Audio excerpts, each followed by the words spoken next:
Ahojte priatelia, ďakujeme vám, že ste s nami opäť. Takže sme tu s Mošem Admonim, s Mašou Šilvič a ja, Ariel Maškovič, aby som vám pripomenul, že dnes máme druhú lekciu Kabaly tento semester a čo sa týka môjho osobného pocitu, ja som teraz úplne zrušený, pretože ja som prišiel ku Kabale, ktorá potom zmenila celý môj život a bola to najlepšia vec, ktorá ma kedy stretla. A môžem vidieť teraz mnohé veci úplne inak.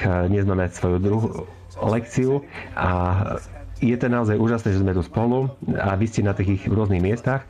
Mám teda otázku, aby sme si pripomenuli, čo sme robili minulú lekciu. Môžete si ju už nahrať z archívu, pretože tam je v mnohých lekciách. Pardon, viem, že sme ešte nezačali, ale pýtajte sa otázky. Môžete sa pýtať akékoľvek otázky. Všetko, čo chcete, môžete nám ich poslať do chatu a my budeme radi, keď nám ich zodpovieme. Takže Kabala je metóda dosahovania Boreho, teda stvoriteľa, v tomto živote, v tomto svete. Čo je zaujímavé, Bore v hebrejčine prichádza zo slov bo a rech, to znamená prísť a vidieť. Teda niečo, čo skutočne môžeš dosiahnuť a vnímať vlastnými zmyslami. V tomto zmysle ide teda o odhalenie Boreho, teda stvoriteľa, svojim stvoreniam, ktoré teda stvorenia musia sa zidentifikovať so stvoriteľom, stať sa takým, ako je on. A tým vlastne získajú najväčšie potešenie, ktoré je vôbec predstaviteľné. Je to to, o čom sme rozprávali. A múdrosť Kabaly je skutočne určená tým, ktorí majú celkom nový typ túžby, ktorý sa nazýva bod v srdci. Všetci z nás máme takýto jeden bod, pretože je to úplný začiatok našej duše. Začiatok novej túžby dosiahnuť niečo, čo je za hranicami. A toto dosahujeme cez naše pátranie v tomto živote. Niečo, čo nás potom tlačí ďalej a hľadá spolu so mnou zmysel môjho života. Môžeme doplniť túto otázku, aký je zmysel môjho života, keď ja nemôžem si ho užívať si. Ja by som rád chcel dodať, že počas minulej lekcie sme spolu rozprávali, že najlepšia vec Kabaly je, že prináša vás k nesmrteľnosti. A teda, keď máme bod v srdci, je to začiatok duše, čo znamená, ako Lautman, keď sa pýtal Moše a Rav Radman svojho učiteľa Rabaša, čo sa stane s mojim telom, keď ja zomriem? Dajú mi košeľu a dajú mi novú košeľu? Budeme mať vlastne svetlo nás odeje. Budeme o tom teda rozprávať. Tak teda, študenti, dnešná lekcia bude trošku dlhšia ako zvyčajne. Čo by bude teda zvyčajne, pretože chceli by sme s vami prejsť veľmi dôležitú záležitosť, ktorá sa týka šťastia. A skutočne múdrosť Kabaly rieši to, ako dosiahnuť šťastie, ako ho pociťovať. Najprv by sme mali začať vrátime sa k otázkam, ktoré bude riešiť s nami Daša. Máša nám bude čítať. Otázka je následovná. Čo je šťastie pre vás? Čo je šťastie pre teba? Čo ti skutočne prináša šťastie? Nakoľko vlastne my sme úspešní v tom, že sme šťastní? Nakoľko uspievame v tom, že sme šťastní a dlhodobo ako dlho vlastne trvá to naše šťastie? Ako dlho trvá naše šťastie? Skúsme si to premyslieť. Chceli by sme sa pohnúť ďalej a porozprávať o úrovni koreňov, ako sme sa rozprávali v minulom živote. Všetko, čo sa deje v našom živote, sa deje vďaka koreňom. Podľa múdrosti Kabaly a jej definície, že to je vlastne postupnosť príčinou a následok, ktoré nás prinášajú k najvyššiu úroveň, ktorým je stvoriteľ a vlastne cieľom je ho spoznať. A toto je vlastne úroveň koreňov. Ja sa budem ďalej pýtať, Čo to znamená? Odkiaľ prichádzajú korene? Odkiaľ? Kam? Všetky veci, ktoré ja vidím v tomto živote, vidíš toto pero, spadlo dole. Ja to vidím. Máme určitú silu, ktorá diktuje, že teda toto pero spadne. A všetky veci, ktoré my vidíme, a všetky fenomény, ktoré my vidíme, všetky javy, majú svoj pôvod. To, čo my voláme vyšší systém síl, ktorý skutočne riadi všetku prírodu a takisto aj ľudí v rámci tejto prírody a takisto aj spoločnosť. Pretože samotná spoločnosť je súčasťou prírody.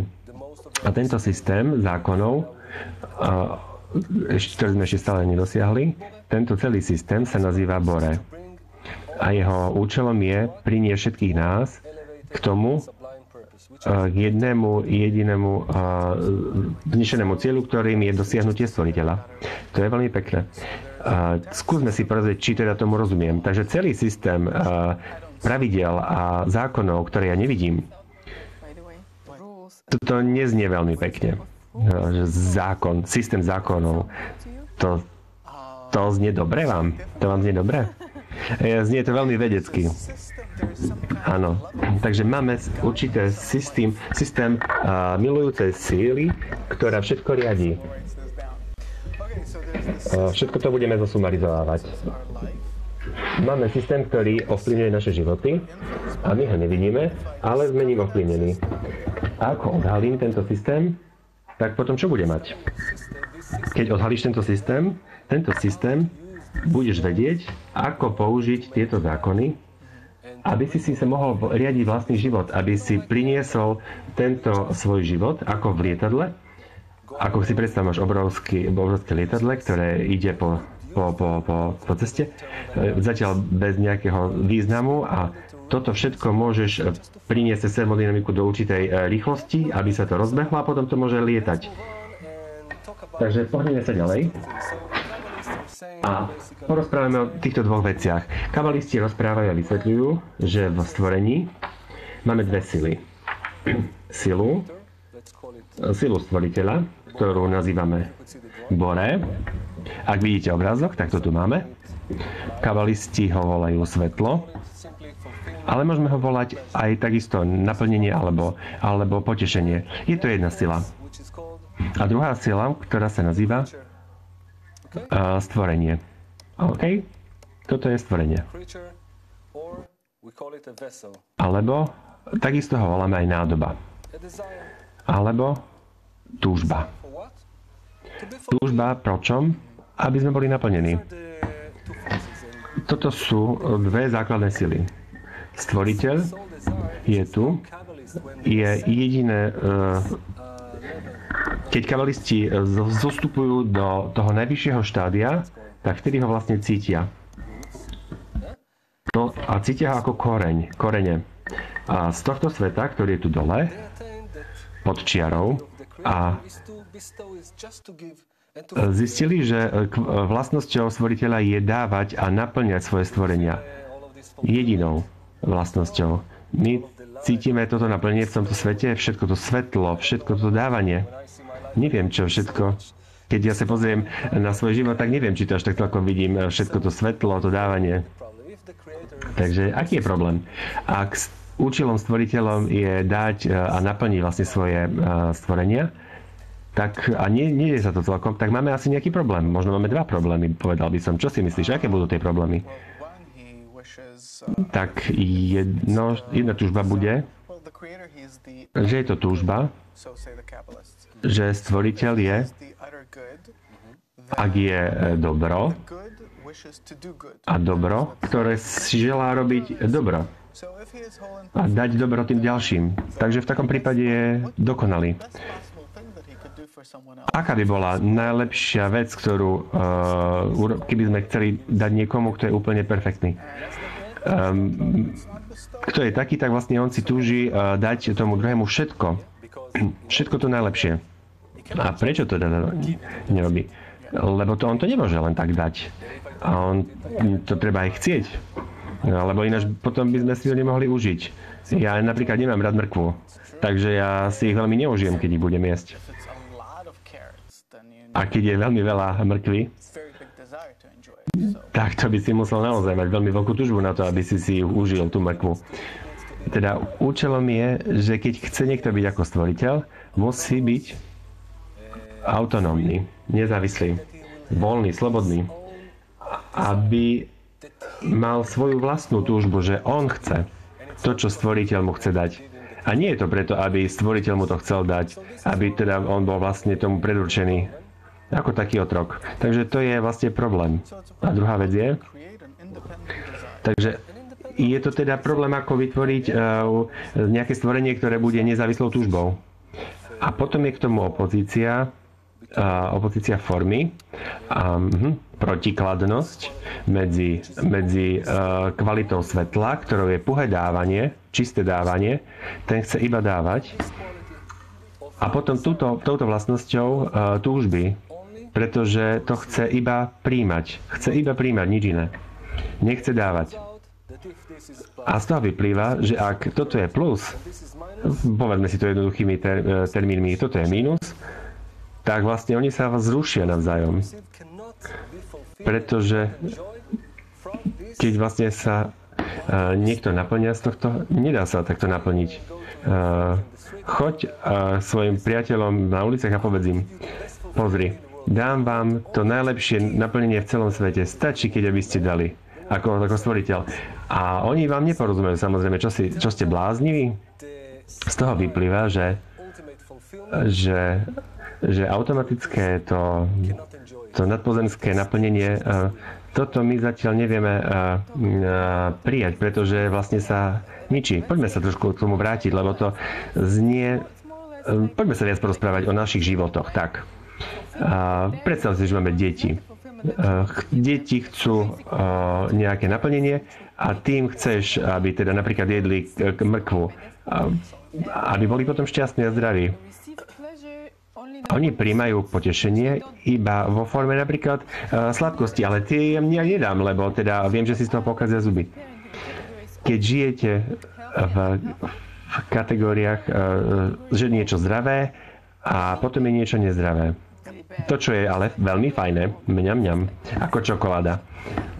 Toto je vlastne to rozlíšenie. Keď rozprávate o určitom stave, alebo naplnení, ktorý nie je zdravý pre nás, ako napríklad čokoláda, alebo čokoľvek, čo nie je ako keby, že to správne na to, aby sme sa tým nakrmili. Mám sa nájsť niečoho iného? To, čo mi vlastne chce dať stvoriteľ? Je to tak? Je to tento systém, o ktorom my rozprávame? Aby sme skutočne niečo chceli, to, čo chce nám on dať, musíme rozvinúť túto túžbu. Ináč nemáme presnú túžbu. Ako keď máme lebo vlastne, keď chceme nejakú encyklopédiu, keď chceme dom, kadečo, chceme niečo pre seba. Bicykel. Aby sme sa vlastne mohli dostať na to najvyššiu úroveň. Aby sme to ale robili z našej vlastnej vôle, aby sme sa rozhodli teda sledovať stvoriteľa. A preto problém je, čo môže stvoriteľ urobiť, aby doviedol stvorenia do tohto bodu. Môže len ich tlačiť. Ale to predsa by nebude veľmi veselé.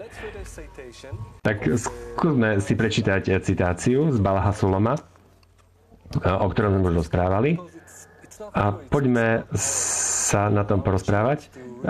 On rozpráva o našom živote, o našej možnosti, o dosiahnutí cieľa tohto života, aby sme dosiahli šťastie, keď vieme. Tak sme si povedali, že ty budeš čítať tie citácie. Ja to zase budem čítať po česky. Takže Balaha Sulam hovorí. Tento článok sa volá Mier. Průzkumníkom přírody je dobře známo, že člověk nemůže udělat ani sebe menší krok bez motivace. Bez toho, aby z toho nějakým způsobem profitoval. Když napríklad pohne rukou ze židle na stůl, je to proto, že si myslí, že z položení ruky na stůl bude mít větší požitek. Kdyby si to nemyslel, ponechal by ruku na židli bez hnutí po zbytek svého života. Stejne tak je to i s väčšími úsilími. Tak. To je to, čo nám napísal Baal Hasulam. Je to krátky článok nazvaný Mier. Takže naša povaha, ako sme boli stvorení, je iba túžba alebo vôľa, aby sme príjmali potešenie a naplnenie, aby sme boli šťastní. To je pravda. To je to, čo my chceme. Chceme byť naplnení. A to znamená, že šťastie, keď to dáme do nejakej formuly, že keď ja príjmem naplnenie, ja potom už nič nechýba mi. To je vlastne šťastie. Keď príjmem niečo, čo nechcem, to nie je šťastie. Ale je tam určitý malý problém s tým byť naplnený. Ako sme si už všimli. Možno, že ty nám vieš povedať. Problém o tom byť naplnený? Ja by som možno niečo k tomu vedela povedať. Keď otvoríte úplnú skriňu a vlastne zistíte, že nemáte si čo obliecť, kúpite si stále niečo nové, ďalšie a vlastne po 15 sekundách vás to omrzí a neviete si čo ďalej obliecť. Máte len pár kusov tej skrini, ktoré sú naozaj schopné, aby ste si ich mohli na seba natiahnuť. Takže šťastie je naozaj tak rýchlo preč. Lorenz Francúzska nám píše. Je to vždycky, keď to počujete, aj šťastie je dosiahnutie cieľa a zvyšok som nezachytil, sa ospravedlňujem. Je to pravda, že máme iba určitý krátky moment, kedy my dosiahneme to šťastie. Je to tak? Neviem, niektorí z vás možno vedia, možno steak. No, v Európe máme stejky, určite máme. Porozprávajme sa o stejkoch, ktoré ja mám rád. Steak, bistec a la Florentina, no to je niečo. A teda, z toho vyplýva, že musíš ísť kvôli tomu do reštaurácie, chceš mať tento steak, poviem vám, túžiš. Čím sa približuješ tej reštaurácii, vidíš všetko okolo, dostaneš ten tanier a je to všetko tam, nemôžeš sa dočkať. A potom dáš si prvý kúsok stejku do úst a je to úžasné. Mňam, mňam. A potom ďalšia sekunda a zase je to veľmi dobré. A tretí kúsok. No ale keď už vlastne prichádzaš do polovice stejku, tak niečo sa deje. Namiesto toho, aby si proste stále viac a viac užíval, tak ako mi to robí Taliani, tak tam vlastne potešenie odrazu nejako klesá. Už vidíš, cítiš to a už je toho vlastne veľa a už máš vlastne dosť. A potom ti ešte dajú aj zemiaky a rýžu a už vlastne to ani nepotrebuješ. Je to zvláštna reštaurácia, že preto ti niektoré reštaurácie dajú veľmi maličké kúsky jedla, kde vlastne musíš pozerať niečo na tom obrovskom tanieri, máš veľmi malinké v strede. A to je veľký trik, ktorým vlastne ti to zostane táto radosť. Ale ja som chcel v skutočnosti rozprávať o niečom inom. Takže je to o všetkom, nielen o stejku. Napríklad pred manželstvom ja teda milujem tú ženu a po svadbe potom sa niečo zmení. Milujem ju viac a viac, samozrejme. Nesmej sa. A vlastne si ale na to zvykne, že už to nie je také potešenie, ako to bývalo predtým. Prečo sa nemôže stať v našom živote, že všetky kúsok, ktorý ja si vezmem, budem si ho užívať viac a viac, pretože prečo? Ako to by som to opísal? Prečo je to tak, že vlastne stále to ide dole? Je k tomu ďalší príklad. Pamätáš si príklad s autami toho bohatého chlapíka, keď začal keď kúpil auto po druhom, vlastne ho stále chcel vrátiť, pretože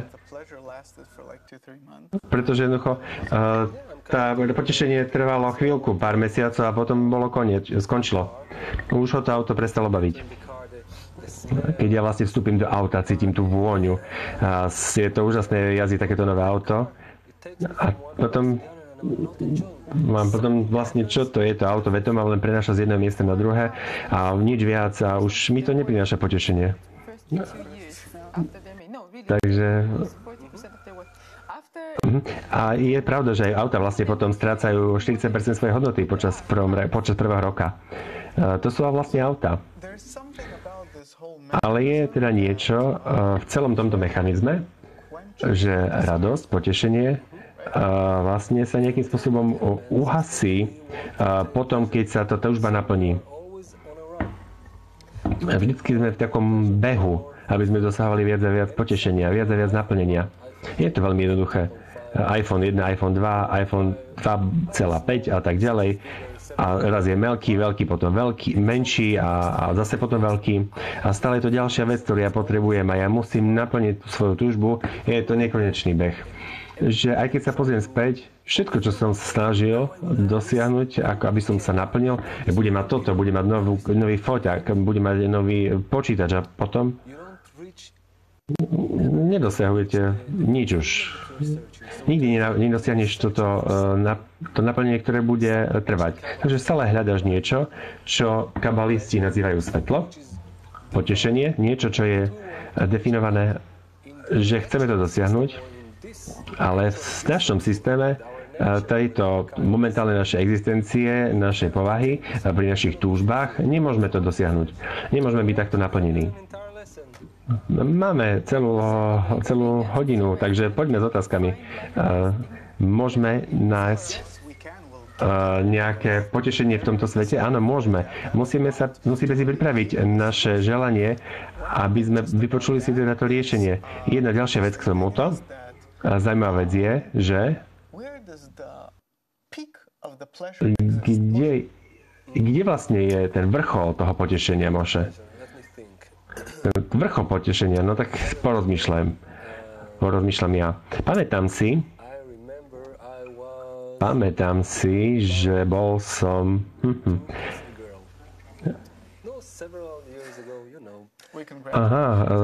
že poboskal dievčinu pred nejakými pár rokmi, bola veľmi pekná.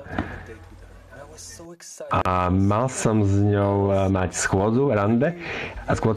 A bol som taký vzrušený, veľmi som túžil potom, že ju stretnem, že budem s ňou. Bola taká úžasná. A na druhej strane a potom sa teda nevedel som sa dočkať tohto prvého bosku. Vieš, bol som ešte chlapec. Mal som 5 rokov, áno. Keď som bol teda v škôlke ešte a to bola učiteľka. Nie, mal som 15 rokov. A tento moment, práve predtým, ako sme sa nám ústa stretli, myslím, že to bol asi ten najkrajší moment, najlepší moment, ako by som to nazval, v tohto naplnenia. Možno len tesne predtým. Predtým, ako to vlastne prišlo. A keď teda si pamätáš niekoho, koho si boskal, tak ale to nie je to naplnenie. A z toho vyplýva, že všetko, čo robíme po celý život, je ako toto.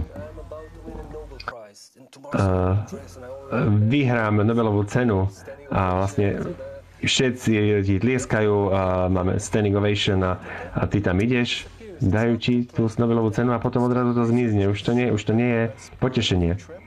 Áno. Vlastne aj výskumníci hovoria, že najlepšia časť výletu je plánovanie tohto výletu. Že svetlo pre potešenie sa vlastne zničí, uhasí práve uspokojením. Je to ako pri elektrike, keď máme plus a mínus. Plus je potešenie, mínus je túžba. Potom, keď to dáš spolu, tak vlastne vznikne skrat a oni sa úplne vynulujú. A to nás dovádza k podstate veci, že v tomto svete prekvapivo my v skutočnosti necítime potešenie. My cítime potešenie, ale nie je toto skutočné potešenie, ktoré do teba skutočne vstúpi. Nevstupuje do túžby, nevstupuje do tej nádoby. To je úplne inak v duchovnom svete, len tak mimochodom. Viete, ako sme riešili luxusné auta v minulosti? Po 2 mesiacoch? Ako to voláte? Billboardy. Dali iba billboardy. Ferrari, Lamborghini. A pýtali sa jeden druhého. Kto by si na svete kúpil toto auto? Prečo by si to niekto kúpil za toľko peňazí? Veď ja si to predsa nemôžem dovoliť. A ľudia sa potom cítia zle. Dali teda tieto billboardy a títo bohatí ľudia nikdy už nevymenili tieto autá, pretože už mali odrazu naplnenie z toho, že mali tieto autá a mali vlastne tým pádom aj rešpekt, pretože vlastne všetci ľudia potom začali túžiť, keď teda boli tam tie billboardy. A teda to bolo vlastne nové naplnenie. Povedzme aj pred rokom. Takže toto nás má prekladať ďalšiu výzvu pre nás, že keď teda potešenie uhasí túžbu po tomto potešení, je tam teda nejaké spojenie? Nie, veľa vecí, aby som povedal pravdu, my všetci to už vieme. Všetci to cítime. Ale nehovoríme to, nepovieme si to veľmi často. To je to, čo Balhas Solam povedal, aj keď sme si minule citovali, že niekedy táto otázka, aká je zmysel nášho života, v chvíli, keď to príde, cítite, Bože, prečo sa to stalo predtým? Prečo som prišiel na túto party? Prečo som si kúpil toto? Všetky tieto šaty v šatníku, na čo to je? Potom cítiš, že potom už ani nepočúvaš túto otázku. Že to je vlastne obvyklá taktika, už ideš ďalej a hľadaš niečo iné. A snažíš sa zabudnúť na to staršie. Pretože keď máš bod v srdci, toto je to väčšiná otázka, ktorú si musíme aj vyriešiť. Ak sa zaopodievame touto otázkou, potom všetci celý tento duchovný svet, celá úroveň koreňov, všetky tieto možnosti pre naplnenie samého seba sú pre teba otvorené. Ja skutočne cítim, že asi celkom nerozumiem tomu, že máme iba, že všetko nám iba rastie. Aj v Európe my to máme tak, máme obrovské veľké hnutie, ktoré stále rastie, určitého minimalizmu, kedy sa snažíme zbaviť všetkých vecí. Viem, že pre Nemecko napríklad to je bežné, v Európe ľudia sa snažia odísť z civilizácie. Nevedia ako, ale proste snažia sa dostať preč, zbaviť sa všetkých týchto vecí, ktoré sú zbytočné. Výskum ukazuje, že sa stávate šťastnejším a oveľa ľahším, keď sa zbavíte všetkých vecí. Ale na druhej strane nedosiahneš úplné naplnenie. Len sa vlastne zbavíš tých vecí a sa stávaš ľahším. Je to, ako som už povedal, máme veľkú túžbu a ja sa snažím to naplniť. Takže predstavme si, že tuto je svetlo, ktoré sa snaží ho naplniť. Toto je to svetlo. Keď ja to naplním, z toho vyplynie, že táto túžba narastie. Vždycky to tak vidíme. Vždy potrebujeme viac, ako sme mali predtým, aby sme si mohli niečo užiť. Nie je to iba o drogách, ale o všetkom možnom. Napríklad, keď som si kúpil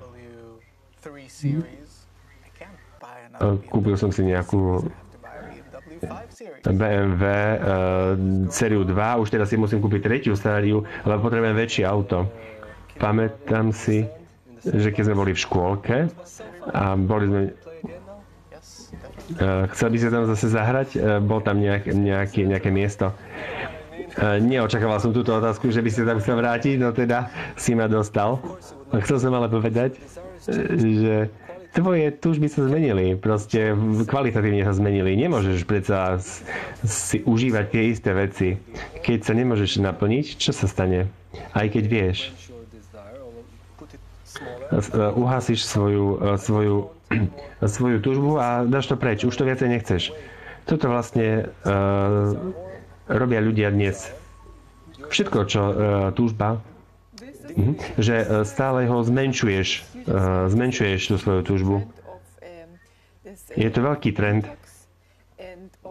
detoxu a fistingu.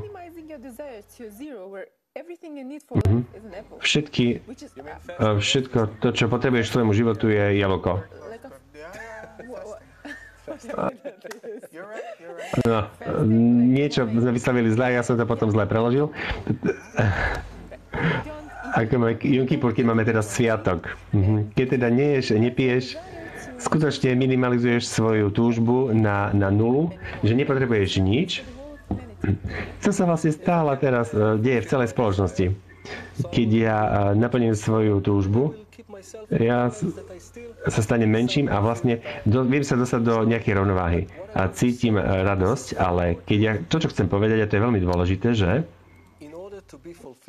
za účelom, aby som mohol byť ja naplnený, čo? Ja som teraz úplne mimo, povedz niečo. Nie, ja chcem povedať jednu vec, že je zaujímavé,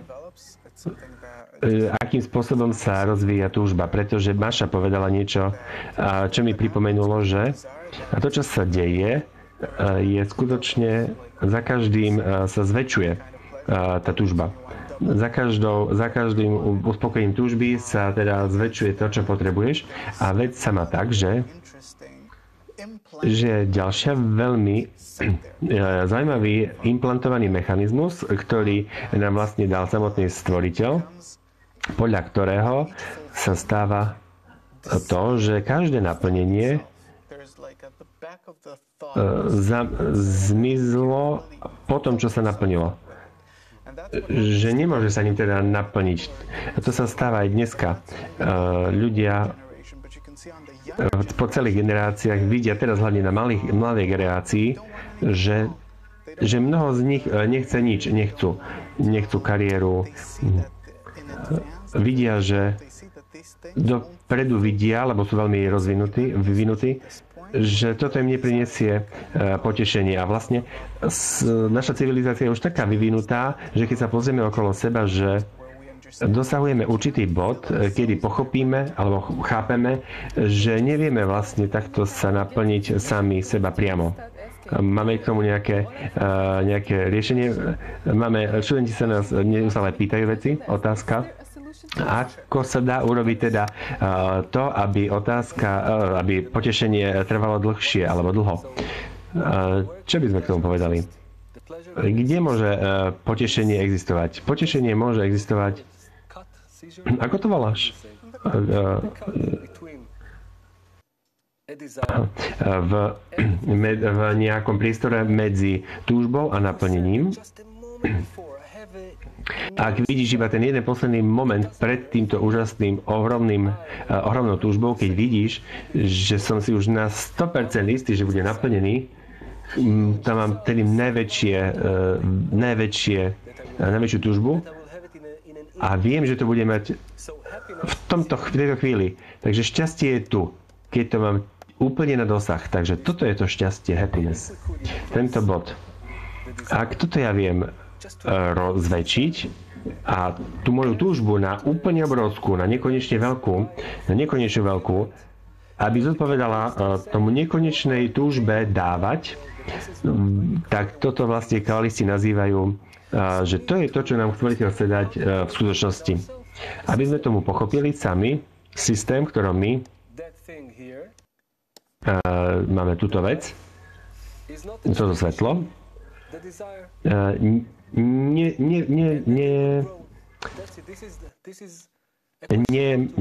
nezaniká potom nám tá túžba. To je to, ako my to potrebujeme dosiahnuť, aby to naplnenie nám nezlikvidovalo túžbu. Musíme to vysvetliť hneď v tejto chvíli, pretože musíme vysvetliť si tento obrázok. Nerozumiem veľmi veľa veciam. Takže je to ako Moše s otvorenými ústami a tam prichádza do tých úst kúsok stejku a Moše vidí, že teda tento stejk mu prichádza do úst, už je skoro v ústach, už je tam a my chceme, aby teda toto podávanie stejku trvalo nekonečne dlho. Nie je to ani o tom naplnení samého seba, ale ide o to, že máme tam dva prvky. Máme nekonečné naplnenie, ktoré bude nekonečné, ktoré zodpovedá nekonečnej túžbe po tomto naplnení. prijatie pre najlepší vzťah, že budeme stále spolu. Aby sme jeden po druhom túžili. Nevidel som ťa po dvoch dňoch a tak som po tebe túžil. A stále vie, že keď veci idú, stále treba sa viacej snažiť, aby boli väčšie. Máme určitý nerovnováhu medzi potešením a potešením. A túžbou a potešením. Takže musíme mať tam oddelenie medzi potešením a túžbou, aby nám tá nádoba, tá naša túžba stále aby nám stále rástla a vlastne aby aj ten náš egoizmus stále bol väčší a väčší, ale stále my sme ho nepríjmali pre neho potešenie. Povedzme si,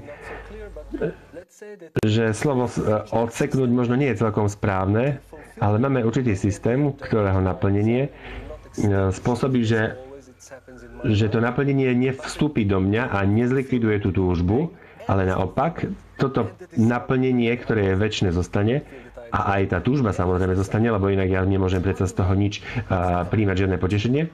A poďme si to rozdeliť.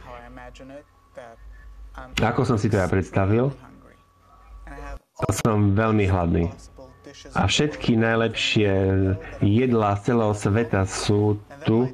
Ja ich budem jesť o chvíľočku a moja túžba po jedle rastie a stále sa to zväčší. Ja to potom zjem v konečnom dôsledku. Ďakujem. Myslel som si to, že to je tak. Máme si na to dať kabalistickú otázku alebo odpoveď? Musíš si to predstaviť, že budeš mať toto...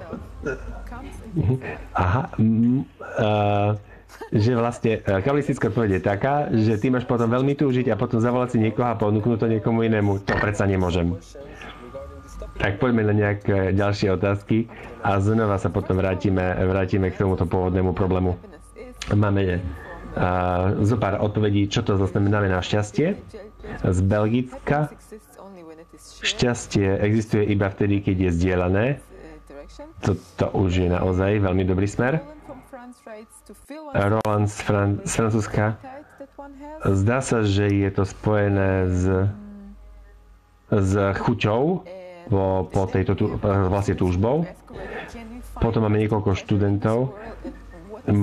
Je možné nájsť trvalé potešenie v tomto živote? Pýtajú sa mnohí študenti. Máme veľmi dobré otázky, teda odpovede, ktoré sú, že cítime všetko. Z Londýna nám prišla dobrá odpoveď, že je to vlastne, keď sme spojení ako jeden a cítime celú prírodu. Čo je šťastie pre kabalu? A môžeme nájsť teda to trvalé potešenie v tomto svete? Takže otázka znie tak a teda odpoveď je taká, že áno, môžeme. Ak vrátime kabale, aby sme tomu všetkému pochopili, musíme výjsť nie z našej úrovne, ale musíme výjsť z úrovne koreňov celého mechanizmu, ktorý vlastne riadi celý náš svet. Nemôžete si to teda keď to nemôžeme teda mať z toho potešenie, tak to potom budeme vlastne v stálej depresii. Nie. Otázka je, ako to vieme dosiahnuť. A musíme si zopakovať to, čo sme si povedali minulú lekciu, že práve sa to volá múdrosť kabaly. Je to vlastne spôsob, ako my to vieme prijať. To samotná kabala je prijatie. Ako prijať potešenie. Ako dosiahnuť všetky tieto nekonečné potešenia, ktoré existujú. Ale možno, že my nemáme správnu túžbu, správnu nádobu. Ako to vieme dosiahnuť? Ja vám poviem. A potom budeme to ešte bližšie rozberať. Ale poďme si to teda povedať. Dobre? Pretože cítim, že... Kde to je? Je to tu. Trik o tom, to spočíva v tom, a budeme to neskôr podrobnejšie rozoberať, je, že sa oddelujeme potešenie od túžby. A keď sme v tomto svete,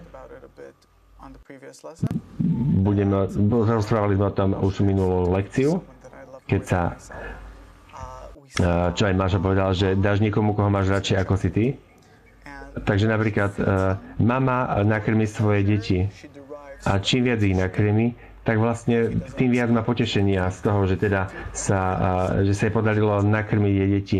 Má veľké potešenie z toho matka. Je to tak? Áno, je to tak. Ja ako matka to môžem potvrdiť. Dostáva viac a viac potešenia z toho, že potešuje toho druhého. Budeme o tom hovoriť neskôr, že sme to oddelili, teda potešenie od túžby. Potom to je potešení, čo znamená, že potešenie je v dieťati, teda že túžba je medzi dvomi. Že nie je to tak, že ja niečo chcem a potom aj si to snažím dať pre seba. Dávame to na dve rôzne miesta a to je tá túžba pre akýkoľvek neustále rastúce, nekonečné potešenie. Milovať niekoho. To je tá vec. Lebo potom sa nám vlastne túžba a potešenie rozdelí do dvoch miest a potom to môže trvať. Kabala nás učí, ako môže trvať táto láska. Keď vieme, ako to robiť, potom to môže. Máme 7 miliárd možností, ako vlastne prežívať toto šťastie. Zo Švédska sa nám píše študent, že keď teda sme hladní, tak sme potom veľmi v skutočnosti sa mu zdá, že keď ja som hladný a sa nenajem, tak budem slabý. A mne sa zdá, že vlastne až vtedy sa naplním, keď ja skutočne to jedlo zjem. Až potom vlastne som uspokojený. Tvoj prípad je veľmi dobrý. Čo ty máš? Máš hlad. Takže to je vlastne ako naša nádoba. Toto je deň 1. Toto je jeden deň. Sme hladní veľmi dlho. A toto je naša túžba po jedle po 5 hodinách. Takže chceme väčšie naplnenie. Čo jedia v Švédsku? Ja neviem. Švédske mäsové guličky. Áno, no tak to je úžasné. Takže tam si nakreslíme švédske mäsové guličky. Veľmi sa nám to páči. Na budúce nám nakreslíš jedlo z každej krajiny. Doteraz sme veľmi jedia v Švédsku. Ale myslím si, že teda dobre. Ja som si myslel, že sú tu skôr ryby.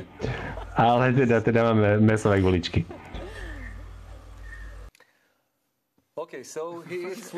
Takže máme švédske mäsové guličky a z Ikei. A čo sa stane? Keď to teda zjem, čo sa stane s našou túžbou? Chce to zjesť? A ďalší kúsok mäsovej guličky? Nie. Už toto potešenie sa mi zmenšilo. Keď toto bol potenciál, ak to nazveme 5 hodín hladu, tak vlastne sa nám zmenšil hlad na veľmi maličký. Najprv sme chceli zjesť 10 a potom už ani veľmi nechcem viac. Čo sa stalo? Stalo sa, že už viacej z toho necítim žiadne potešenie. Dave cítil, že jeho utrpenie sa skončilo. Je to veľmi dobrý prípad všetkého toho, čo my máme v našom svete. Napríklad je ako Máša, je úžasná žena, napríklad chce si kúpiť nové šaty. Napriek tomu, že teda má plný šatník. A už to tam nemá kde napchať. A cíti, že ja potrebujem niečo nové. Toto je utrpenie. Toto je ten nedostatok. A túžba. A samozrejme, že musí túto túžbu naplniť. Ako to urobím, aby som netrpel? Aby som mal naplnenie? Budem trpiť menej. Teraz je to dobré. A toto v našom živote my voláme potešenie. My v skutočnosti nevieme, čo je reálne potešenie. Pretože my máme veľmi kratunký kontakt so svetlom. Ako keby sme temer išli sa naplniť, ale vtedy to všetko zmizne. Je to eliminované, zanikla nám túžba a vlastne my už necítime to potešenie. Takže v duchovnosti to potešenie v skutočnosti vstupuje do nádoby. Ty to cítiš. Cítiš to, čo to potešenie je. Skutočné potešenie, čo je nie len to chýbajúce naplnenie, ale to skutočne sa naplníš. Pizza je veľmi dobrá vo Švédsku. Tu nám niekto píše. Dave nám píše, sme veľmi kozmopolitní a pokiaľ ide o jedlo, ja sám som vegetarián, takže ja sa s mäsovými guličkami neuspokojím, zdravím všetkých. Takže dáme si tam tofu namiesto toho. Takže máme veľmi veľa otázok. Je to zábavné, že ľudia z jednej krajiny sa pýtajú podobné otázky, alebo pýtajú sa podobným spôsobom. O tom budeme rozprávať neskôr, že máme určitý vplyv prostredia, ktoré nás ovplyvňuje a kabala to samozrejme vie využiť, ale teraz poďme na otázku. Taliansko ako krajina, je krajina, ktorá miluje potešenie.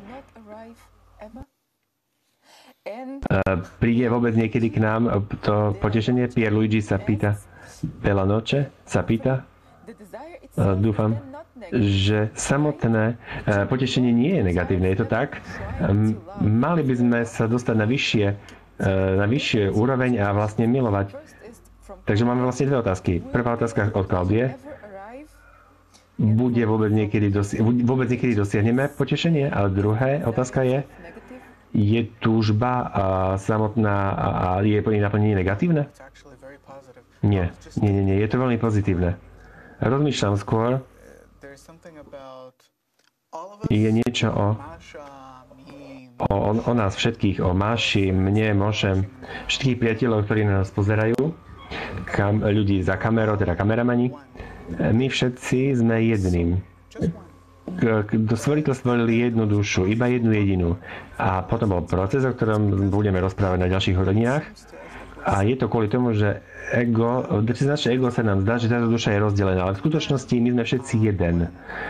A keď my prijímame potešenie a potešujeme ďalších, ako napríklad matka potešuje svoje dieťa, keď ja začínam cítiť a chápem skutočný pocit, že všetci sme jeden a všetci som ja sám. A ja keď potešujem tých ostatných a ich naplňam, ja vlastne z toho získavam nekonečné potešenie, pretože tam je to spojenie. To je ako keď zoberiem tento pohár, vieš, že ho môže naplniť iba potiaľ a potom už nie, lebo sa začne vylievať. Vieš, že niekedy je to ako taký hluk.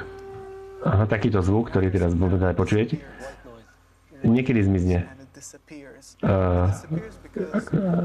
Zmizne, pretože môžeme my ako keby rozlišovať dobré a zlé veci a iba rozdiely medzi nimi. Keď nič necítime, tak to pocit zmizne. Keď to otvoríme a máme nekonečný vlastne pohár, ktorý nemá dno, máme nekonečnú túžbu, tak vlastne všetko, keď dávaš ďalej ďalším ostatným častiam, ktoré sú sami tebou, tak toto potešenie cez teba vlastne prichádza tým ďalším a tým sa vlastne naplňaš.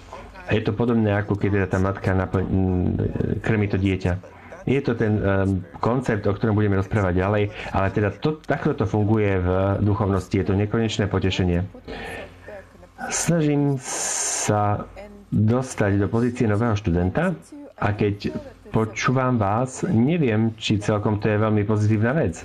Ako napríklad to, čo hovoríš s takým entuziasmom, je napríklad ako keby ja som už nežila sama pre seba, ale len sa snažím potešiť všetkých ostatných a ja teda len dávam všetko zo seba a všetkých ostatných 7 miliard ľudí urobím svojimi deťmi v podstate a snažím sa o nich starať. Je to prečo som tu ja.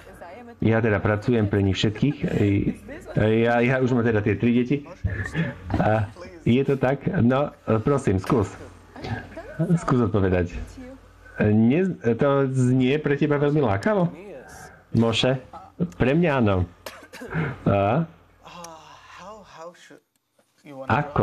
Ako? Chceš niečo povedať? Nie, hovor. Pozri sa. Kabalisti, som nepočul. To najmenšie,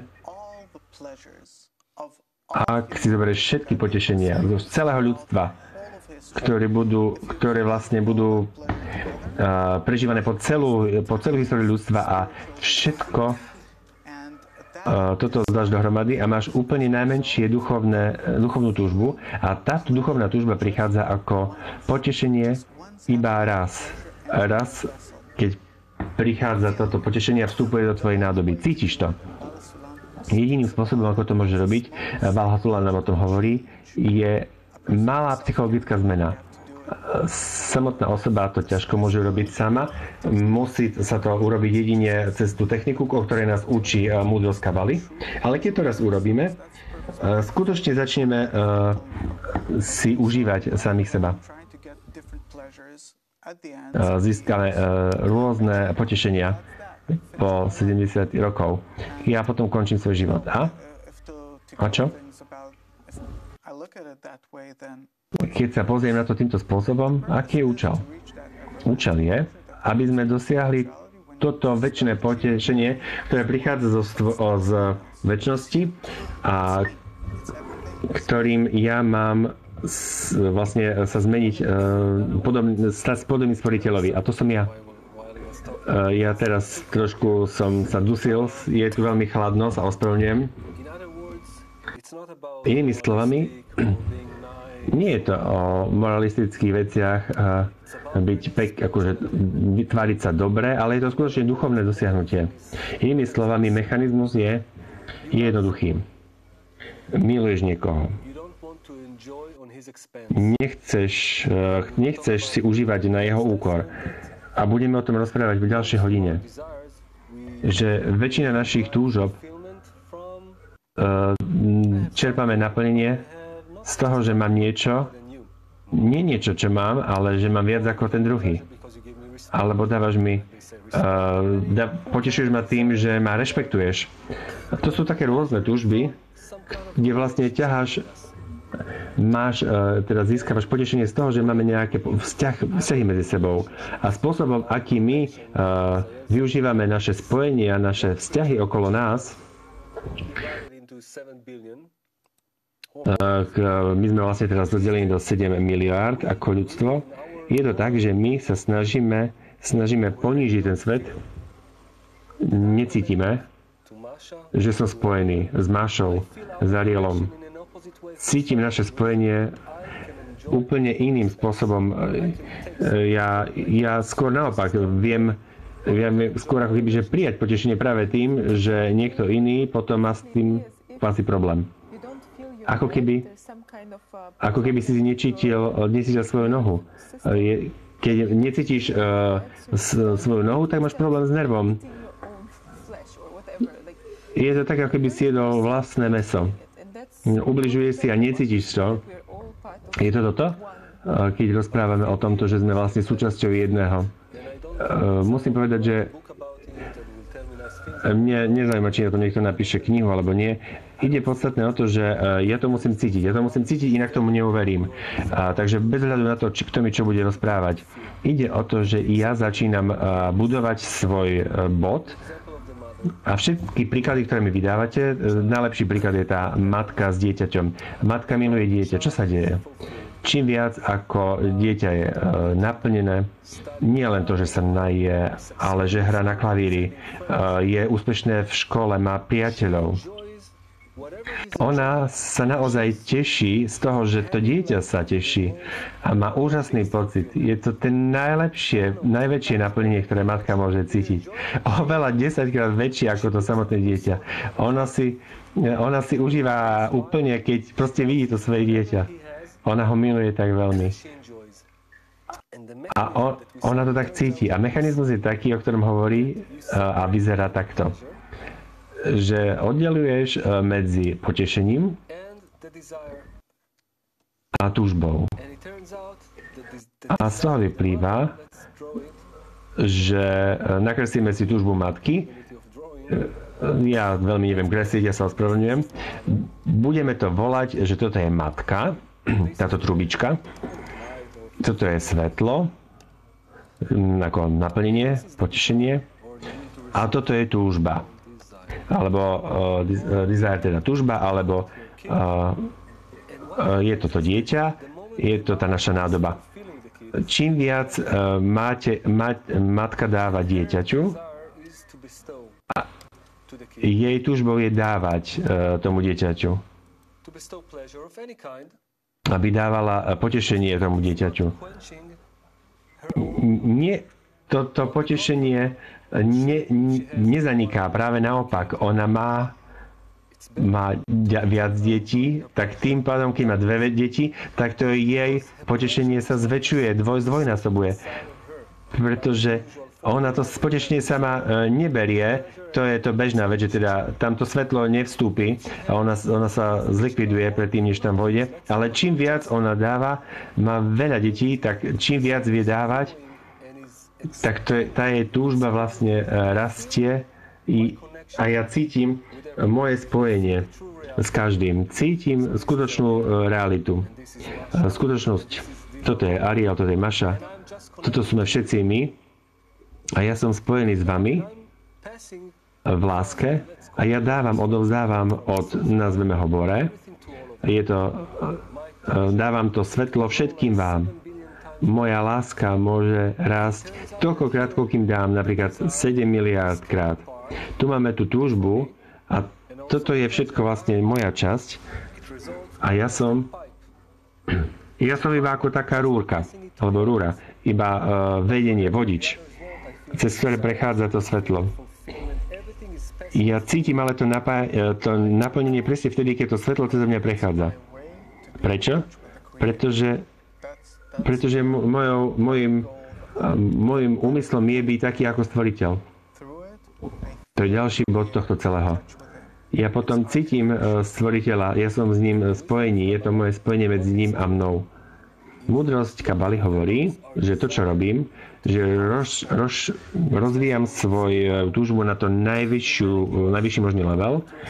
Uvidíme ďalej, že ľudstvo má toľko rôznych túžob a nové túžby, ktoré sa volajú bod v srdci, ktorí sa zjavujú práve teraz vo svete, pretože vidíme svetové krízy. Neviem, napríklad od antisemitizmus cez nacizmus, teroristov, všetko, čo sa deje vo svete, naozaj v tomto svete Kabála hovorí, že sa to všetko zaviazuje kvôli tomu, aby sa nám vybudovali tie nové body v srdci, tieto nové túžby, ktoré sledujú iba jednu jedinú vec. Aby sme dosiahli stvoriteľa, aby sme dosiahli konečnú radosť cez napravenú formu vzťahov medzi nami, napravení medzi nami. Klaudia z Talianska hovorí, že láska a keď dávate lásku druhým, keď sme všetci jedným, ja mám rád, keď dám potešenie druhým. Ja milujem a potom aj príjmem lásku. Trošku čudný preklad, preto to neviem povedať dobre. Keď teda milujem ostatných, ja im dávam, tak to je to, či teda to, čo sa nás zrejme pýta. Je to ako posledný obrázok. Ten konečný stav. Hovorili sme o koreňoch a vetvách.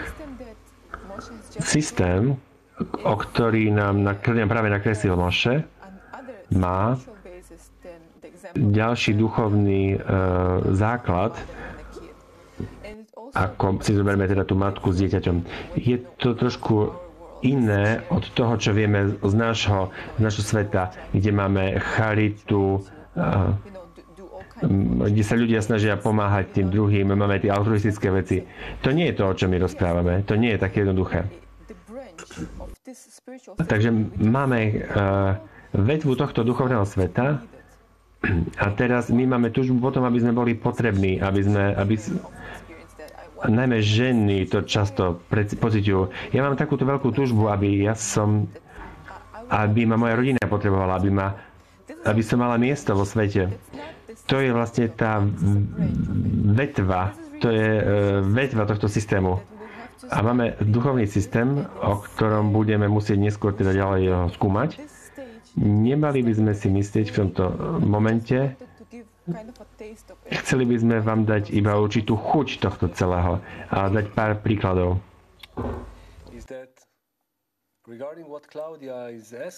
Ohľadne toho, čo Klaudia sa pýta, Ak moja túžba, moja povaha je vôľa príjmať,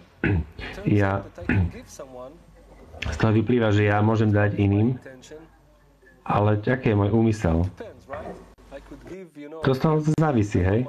Keď ja chcem niekomu dať, poznám svoju svokru, prichádza, nosí toľko darčekov a ja už viem, že budem za to všetko budem musieť zaplatiť, čo nám dáva.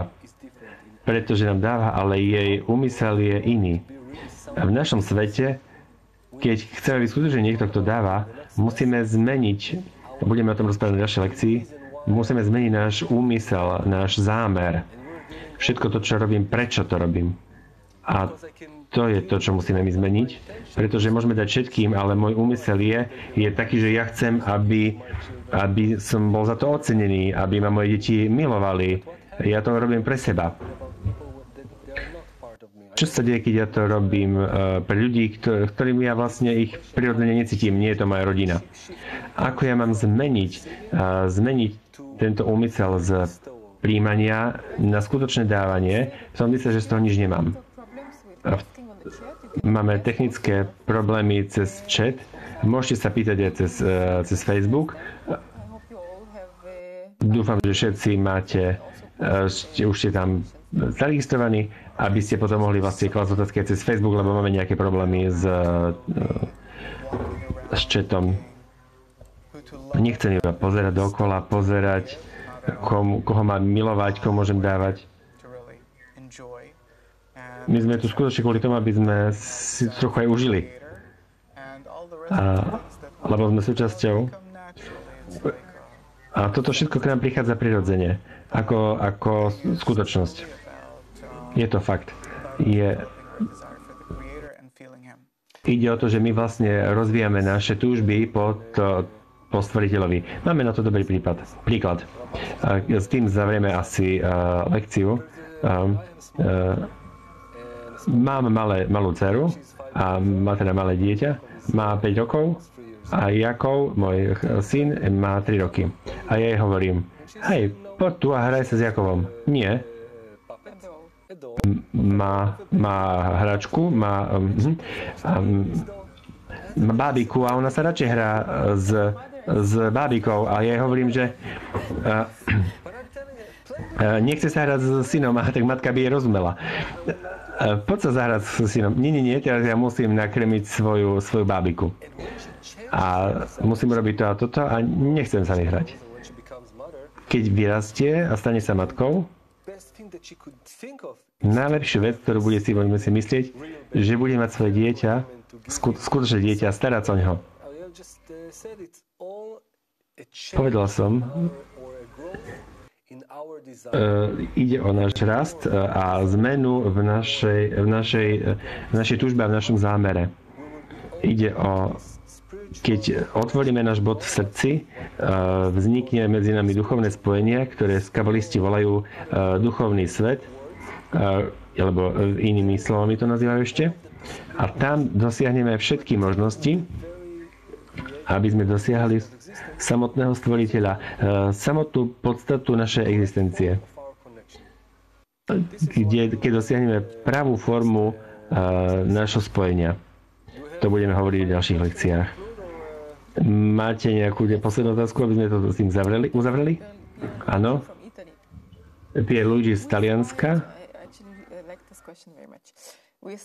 Veľmi sa mi páči táto otázky. Ašpirujeme na najväčšie potešenie. Je niečo, čo by mohlo uspokojiť našu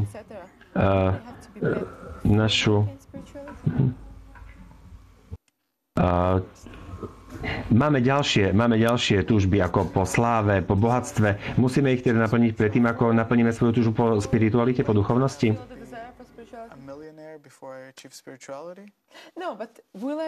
Nie. Ako? Budú tie ďalšie túžby vlastne zomrú, nebudú už, lebo ja už budem sa zameriavať iba na tie vyššie túžby. Ako možno, že Pierluigi už možno niečo študoval, hovoríme o tom, že máme rôzne túžby a nejakým spôsobom sa oni rozvíjajú, sú tam v určitých štádiách. Začíname tými najnižšími, ktoré znamená, potom máme túžby po rodine, po jedle, potom ďalšie po peniazoch, po vedomostiach, až kým sme teda vlastne v podstate poloopica, až kým sme teda ľudia. A keď dospávame ako rastú nám tieto túžby, potom chceme teda peniaze, slávu, vedomosti. Keď my vlastne začneme túžiť po duchovnosti, všetky tieto ostatné túžby zaniknú, už nebudem ich cítiť, nebudem sa vedieť cez nich naplniť, alebo najprv ja tieto potrebujem naplniť, až potom môžem naplňovať svoju túžbu po duchovnosti. Nože to už spomenul skôr o zmene úmyslu. A to je tá najdôležitejšia časť úplne, pretože je to úžasné, že ja mám túžbu, aby som bol prvý, ale ja môžem byť prvý v tom, čo dosaním ja sám, ale môžem byť aj prvý v tom, že ja ostatných popchnem k niečomu úžasnému. Že ja budem teda mať úspech v mojom podnikaní takisto. Keď ja začnem používať ostatných tým správnym spôsobom, racionálnym spôsobom, my musíme sa naučiť, ako to všetko použiť. Ako mudrci povedali, toto je veľmi mimoriadny prípad, alebo taký zvláštny. Ak napríklad keď máme túžbu po vraždení, tak sa stávame vrahom. To, čo sa snažíme povedať, vôľa príjmať sa nemení. Toto je vlastne akt stvoriteľa, že to máme. Podstatné je to, ako my využívame našu túžbu. Máme mnoho túžob. Prichádzajú, nevieme odkiaľ prichádzajú. Môžeme ich nejako ovládať? Môžeme ich využiť na náš prospech? Alebo nami želaným smerom? Ako to vieme urobiť? Toto je otázka, kedy smer, akým ja spôsobom využívam niečo, moju vôľu príjmať a nič neeliminujeme, nič naopak. My chceme, aby všetko rastlo. Chceme, aby všetky túžby rástli po maximálnu možnú mieru. Nechceme, aby sa zmenšovali. Jediným spôsobom je, aby sme si povedali, ako to budeme vedieť využiť. Keď rozprávame buď si nič nerobíme, alebo získaš to veľkú energiu. To je rozdiel medzi tým, keď ja jem jablko, alebo keď kabalista je jablko. Pretože keď má niečo urobiť s niekým druhým a keď ja mám urobiť niečo s niekým druhým, je tam rozdiel. Ja musím porozumieť tomu, že realita, skutočnosť, ako nám to hovoria kabalisti, je nekonečné svetlo, nekonečné potešenie. A ja s mojou malou nádobou, ktorá sa naozaj snaží príjmať skôr od ostatných, ja mám pred sebou obrovský oceán a ja ako to volám, keď mám ja mám iba taký malinký náprstok. Ako sa to volá, keď ja vlastne chcem si ochrániť prsty pred prišitím. To sa volá náprstok. Takže mám ja takýto malinký náprstok a týmto náprstkom ja vlastne ťažko sa naplním. Ja sa chcem spojiť s ostatnými tým správnym spôsobom. Potom ja chcem, nie kvôli tomu, že ja sa chcem iba stať zdravý, krásny, ale predsa len využívam to, aby som naplnil ostatných a ja sa potom otváram celej tejto realite, ktorá sa volá duchovný svet. Alebo Ensof, a Ensof teda nekonečno, bez konca. Takto kabalisti dosahujú stvoriteľa. A o tom sú vlastne všetky knihy, ktoré kabalisti napísali, ako Zohar, spisy Raviho, Tóra. Tieto knihy nám hovoria o tom, ako vieme dosiahnuť tento vyšší duchovný svet. aby sme my vlastne sa vyšvihli na vyššiu úroveň. Povedali sme si to na poslednej hodine, nie je žiaden div, že najlepší spôsob je milovať druhých. Budeme o tom rozprávať znova.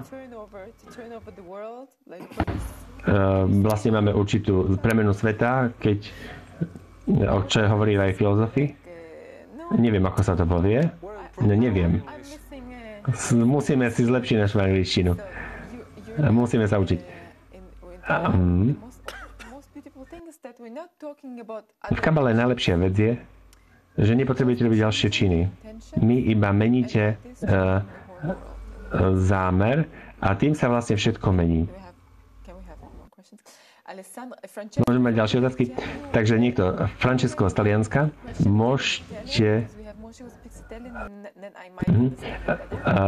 že nerozumiem tomu, čo si napísal. Skús to napísať ešte raz po taliansky, môžete rozprávať po taliansky, takže tomu bude rozumieť.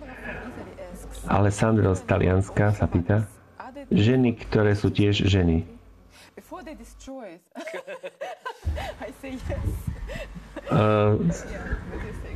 Tí sú ako najbližšie k duchovnosti? Myslím, že pokiaľ, keď si zoberieme mašu, tak je to určite naopak. Nie, iba sa žartujem. Sú bližšie k duchovnosti, pretože ich vlastnosť je dávať. A majú to už v sebe, v istom zmysle. Zatiaľ, čo my muži musíme pracovať oveľa ťažšie, aby sme toto dosiahli. Takže naozaj ženy toto vedia dosiahnuť jednoduchšie. A my to tiež dosiahneme, ale keď budeme hovoriť teda úplne vážne, aj muži, aj ženy majú rovnaké šance, aby dosiahli duchovnosť, ale všetci majú svoje výhody aj nevýhody.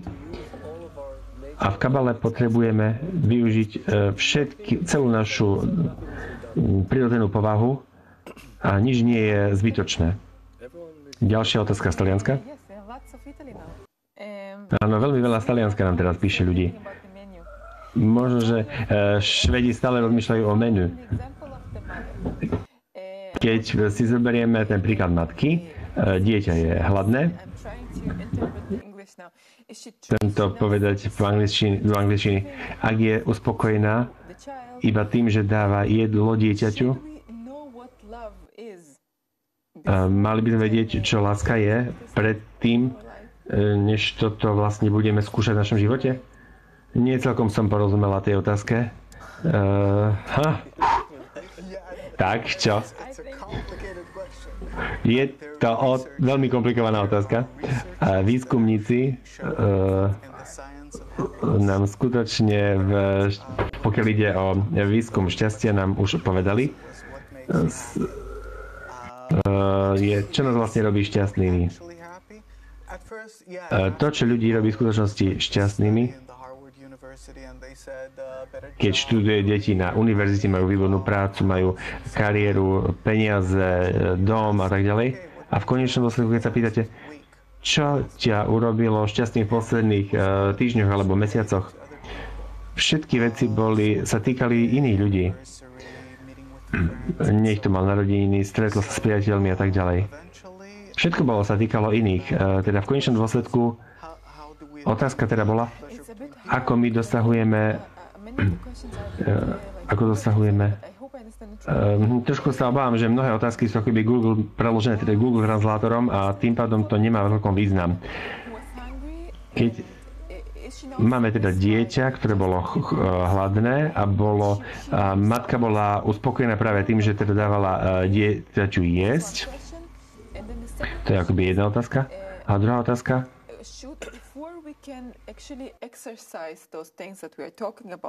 Ako my vlastne vieme praktizovať tieto veci, o ktorých rozprávame, čo tá láska vlastne je, ako to máme robiť. Mali by sme porozumieť tomuto? Ja si myslím, že celkom som porozumela tejto otázke, pretože láska je asi najvyhľadávanejšie slovo cez Google. Je to tá láska, o ktorej my rozprávame? Je to niečo iné? Mali by sme to robiť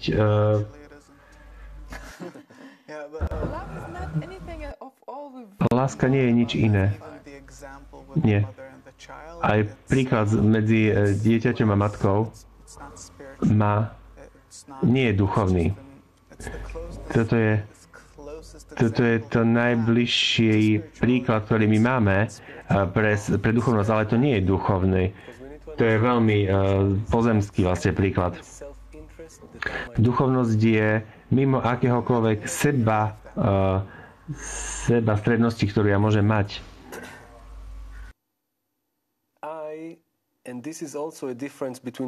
Kde nemám záujem na sebe. Kabala je odchylná od ostatných metód v tom, že ja sa nemusí vlastne pripraviť o potešenie, ako napríklad to jedenie, že neznamená to, že ja musím samozrejme jesť, hej?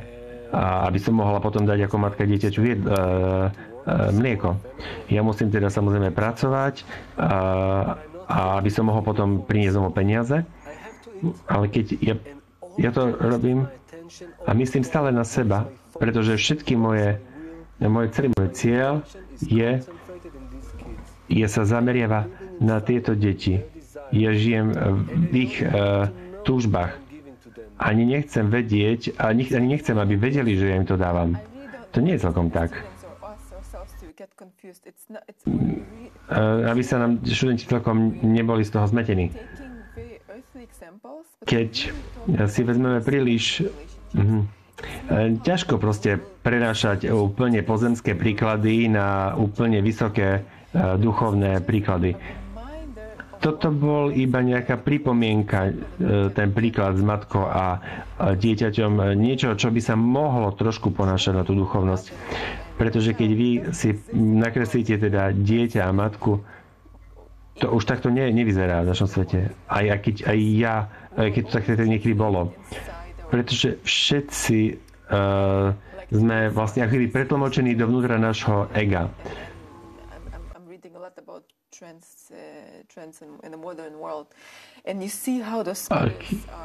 Keď ja vidím vlastne matky v novom svete, investujú do svojich detí a koľko vlastne majú tlaku na seba, aby tí deti vlastne boli úspešné. Sú to všetko egoistické túžby. Toto nie je duchovné. Toto v skutočnosti nie je duchovná záležitosť, nie je to duchovný koreň, o ktorom my rozprávame. A ďalšia vec. Ako bolo jeho meno? Lebo sme mali dve otázky. Rosario. Aká bola druhá otázka, ktorá sa týkala lásky? Mali by sme vedieť, čo táto láska je? Áno. Ak niekto nevie, keď nie si pripravený milovať, tak milovať niekoho znamená, že ideš úplne mimo svojho samého zámeru. Máme novú túžbu, vôľu príjmať. A keď pracujeme spôsobom ako stvorenie, to je náš pôvodný koreň, respektíve teda táto vôľa príjmať je nám úplne všetkým spoločná. A keď začneme dávať tým ostatným, toto vlastne Kabala nazýva láskou, ale to nemusí byť celkom láskou to, čo my nazývame láskou. Je to nekonečné dávanie, cez ktoré my cítime to, cez čo my cítime Stvoriteľa. A to je vlastne účelom všetkého stvorenia, všetkej existencie. Je to tá najvyššia vec, ktorú môžeme dosiahnuť. A otázka? Je to také, ako keby sme mali Rímske impérium, všetky otázky pochádzajú z Talianska. Ak nemáme otázky keď nemáme otázky z iných častí kontinentu, tak vlastne sa presťahujeme všetci do Talianska. Teraz začneme, skončíme. Claudio z Talianska sa pýta. Povedalo sa, že sme jednou dušou, ale že vlastne cez ego sme rozdelení. Ako my môžeme prekonať toto ego a cítiť, že my sme zjednotení? Ja do toho by som chcel vstúpiť. Je to zase Taliansko. Máme tu ďalší príklad Ravaša s dieťaťom suseda, ktorý je veľmi podobný môjmu dieťaťu. Má rovnaké vlastnosti aj chyby. To by mohla byť odpoveď. Ja keď vidím iné dieťa, tak vidím samé len chyby a pritom môžu mať rovnaké defekty, napríklad zvláštny nos, zlomený nos, alebo takéto. Ale keď ja vidím svoje dieťa, tak ja nevidím tieto chyby. Je úplne fantastické, perfektné, nič také nemá. A teda, keď vidím ale susedové dieťa s rovnakými chybami, na to je úplne hnusné. Nechcel som to dávať do fyzického kontextu. Ako každá matka bude vedieť, že keď sa pozrite na iné deti, že sa začína byť, sú agresívni. Kto je toto strašne agresívne decko? Skade pochádza toto dieťa? A moje výborné deti sú také výborné. A keď ja vidím svoje deti agresívne, tak ja stále hľadám dôvod, prečo sú také. Možno, že sú hladné, niečo mi chýba. Ja musím im dať mimoriadnu lásku, pretože tým, že ich milujem, Báha Sulam nám to krásne hovorí, keď ja niekoho milujem, ja si ho zvnútorňujem a vidím iba to dobré, tú dokonalosť a nevidím tie chyby. To je vlastne ilúzia, pretože všetky tie deti sú moje a toto by mohla byť naša domáca úloha. Pozrite sa na svoju rodinu a ľudí, ktorých skutočne milujete, aj keď je to egoistická láska, a ľudí, ktorí by mohli mať rovnaké chyby, ale aj vlastnosti, a teda nie sú nám takto blízky, a skúsme sa na nich pozrieť očami, ako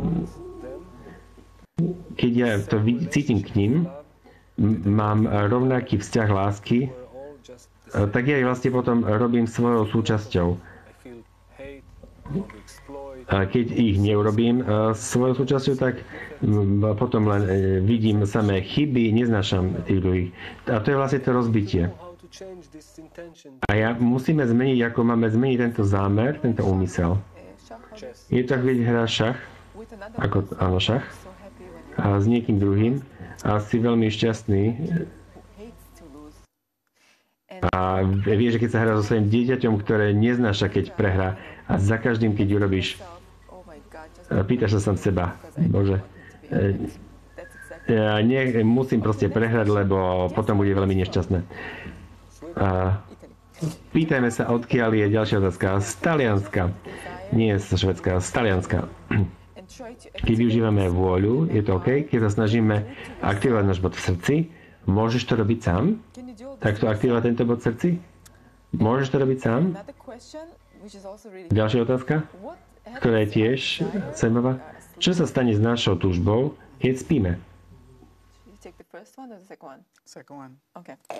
Ja si budem zodpovedať druhú otázku a na prvú otázku nám zodpovie Moše. No. Takže môžeš otvoriť a aktivovať tento bod v svojom srdci sám. Budeme sa o tom učiť, že ja skutočne neviem sám urobiť nič priamo, sám pre seba, ani so sebou. Musím využívať špeciálny prostriedok, ktorý sa nazýva prostredie a spoločnosť, všetci ostatní ľudia okolo mňa, cez ktorých ja môžem vytvoriť akúkoľvek zmenu, ktorú ja chcem urobiť na tejto ceste. Budeme o tom rozprávať na osobitnej lekcii, ktorá sa volá Slobodná vôľa, ale viem, že od teraz všetko, čo budem robiť, všetko, čo sa budem snažiť robiť ja sám, meditácie, keď budem sa kaučovať, budem si robiť jogu, kúpim si 1000 šiat, toto nič nezmení. Musím ja pracovať cez iný systém. A toto je niečo, toto je to, čo nás učí Kabala. Keď sme teda spíme, tak čo? Je to, kabalisti to volajú, Mm, 21 a 70. To znamená, že naša túžba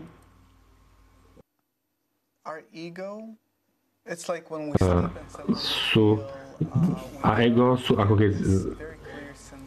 keď sa zobudíme, máme jasný pocit, že neviem, že keby sme ešte spali ešte hodinu, ako keby, že prešli roky a prešli sme veľké vzdialenosti a všetko prechádza z toho faktu, že keď spíme, naše ego ako keby sa nad nás trošku nadvihlo a odtiaľ môžeme vidieť, že ego ako keby, že ovplyvňuje naše vnímanie priestoru.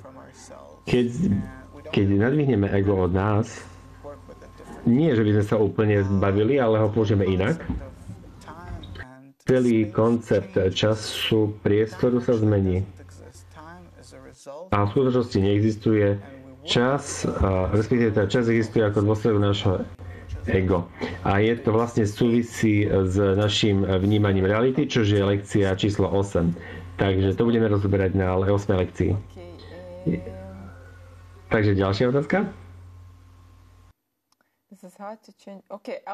Toto je ťažké vybrať. Vyberiem si niekoho z Holandska. Tak to je úžasné. Máme teraz ďalších dvoch zo Švédska. Rao z Holandska. Ako ja môžem vedieť, čo je skutočná láska? Ako ja môžem vedieť, že mojom úmyslom je naozaj dávať a nie príjmať pre seba? Môžem ja sa z toho nejako dostať?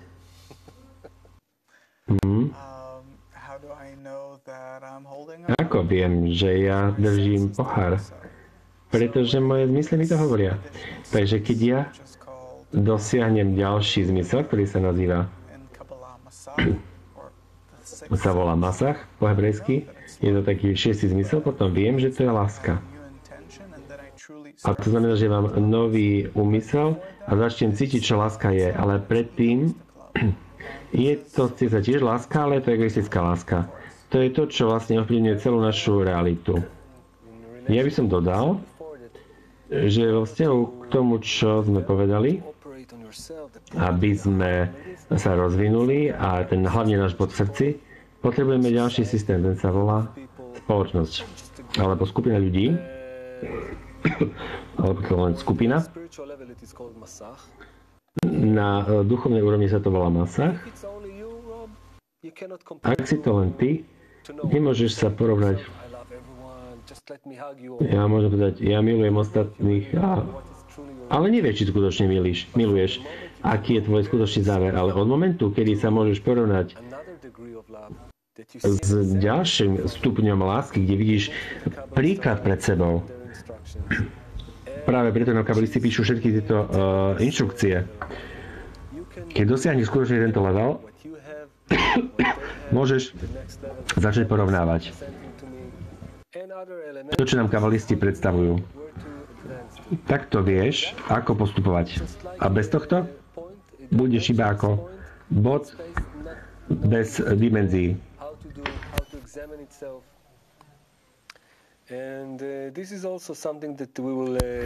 Nebudeš vedieť, ako máš všetko toto preskúmať.